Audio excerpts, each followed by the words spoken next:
So I should first say, I've broken the rules straight away. So I just want to check with you, I've broken the rules. That's all right, yeah? That's all right, yeah? Bribery was. So, like the photo. Right. You're gonna like this.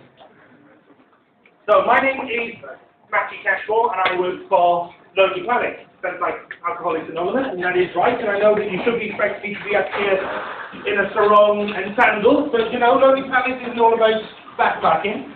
You've already been told about the freedom, so I won't go into that. But in a past life, I actually went and did an apprenticeship down the road from here in the city, and I learned how to fix jet engines. So one of the actually, they went bang quite a lot. That's why I left. But the good thing about jet engines is that they work as metaphors for so many different things. So what I'm going to do is we'll move on to the next slide. There we go.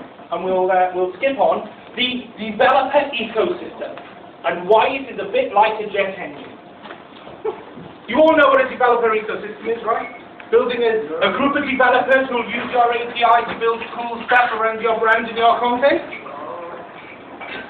Go to any Web 2.0 conference, developer ecosystem is thrown at you all the time. And it's normally demonstrated with this metaphor, the coral reef.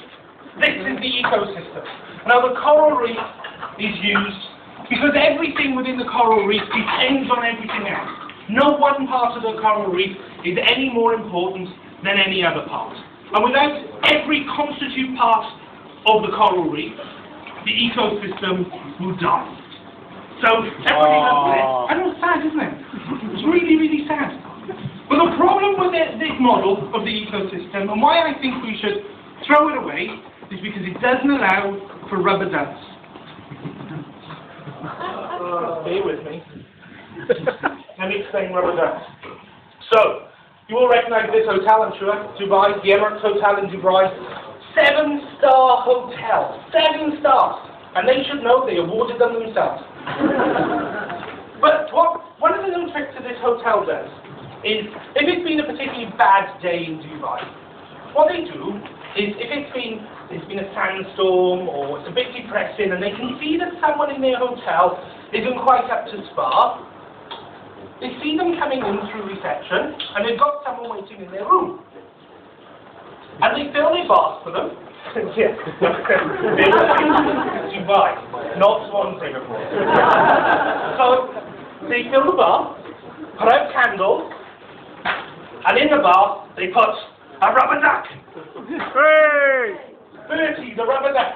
And what that is called, in pure marketing terms, that's called the moment of delight.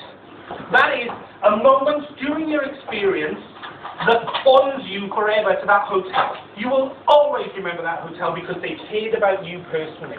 And they did it really cheaply. They just took a rubber duck. They make a lot of these in Dubai. So, the rubber duck's important. And the current ecosystem doesn't allow for it.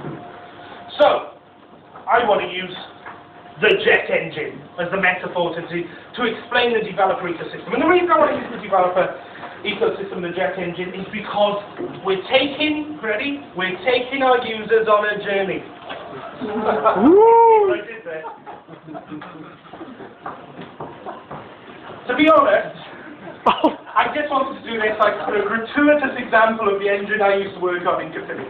This is the G90 engine. And the important thing about this engine, you love this, is 80-20% cold bypass. Woo! All know what that means. It can run underwater. But also, because it's 80% cold bypass, that means 80% of the air that goes through this engine is never ignited. It means that it's bird friendly. When I say friendly, they still kind of die. But the important thing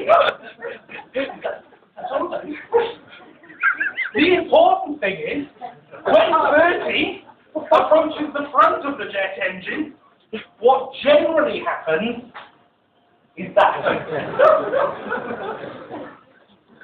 I was going to use had to remember the photograph because that's exactly what happened there, but I thought too soon. I did do that in San Francisco and it really was too soon. So here we are. Here is an 80% cold bypass engine. And the reason I think this is like a developer ecosystem is simple. Because to make a jet engine work, what you have to have is a critical mass of air, a critical mass of energy that will start turning the low pressure turbine, which occurs because the low pressure turbine is sucking pressure into the high pressure turbine, which in turn turns the central axle here and turns the front low pressure turbine again. That means that once it's going, it's actually quite difficult to stop. But once you've got that critical mass, you're aware. Then what you do is you compress 80% of the cold air and it blacks it out the back. So what you do is we accelerate 80% of the ideas that come into the ecosystem. But 20% of the ideas you get are spot on, they're really good. So you want to light a fire under them and give them some energy and impetus and some speed. You like it? So, we've gone through the jet engine, we've taken our users on a journey. We've gone on the journey, we've built cool applications, we've worked out the 20% that are really good, and, you know, it's really important in these presentations to not do corporate branding. So, you know, if you're going on a journey, you should perhaps get a guidebook, and you end up somewhere really nice. So the jet engine is the metaphor for the modern developer ecosystem. It's great because there's loads of codes and parts and serial numbers and stuff like that. So that's my presentation. Why developer ecosystems are a bit like jet engine. Thank you very much. Thank you, Bertie.